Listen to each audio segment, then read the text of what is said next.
I'm Eric Yordy, the Associate Dean here at the W.A. Franke College of Business. I often have students come and meet with me about their future career, future graduate school, and the one thing that I will always tell them is you need to have good writing skills to do any of those things. Take writing classes, take writing intense classes, not necessarily always learn how to write classes, but classes where you have to write a lot and will get a lot of good feedback. I also always tell students before you turn anything in, make sure that someone else has looked at it. The Business Communication Centers, that's why it's there. It's what it's for, is to help students think through their writing, learn what they want to communicate, focus what they want to communicate, and then be able to articulate that in an appropriate manner for the audience. One of the complaints that I hear from faculty across the country in different meetings that I go to and different listservs that I'm a member of is that students consistently treat formal writing that they're turning in for classes as social writing, that they use the same abbreviations that they would use in a text message or an email to their friends, and they refer to faculty members not as Professor so-and-so or Dr. so-and-so, but they'll start their email with hey.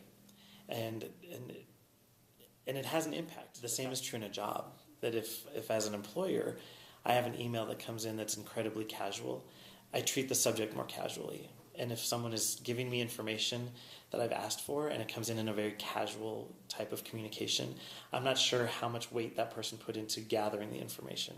I don't know if they spent the time and were careful enough to get accurate and correct information. And so it impacts the reader's perception of the validity or the accuracy of the information they're getting. And it also impacts the perception of the writer. Everyone gets things in writing. And even if it's an email, it needs to be written in a way that makes sense to people. If you're asking for something, it has to be clear what you're asking for. If you are giving them information, they have to be able to understand that information, and it has to be in a form that's usable to them.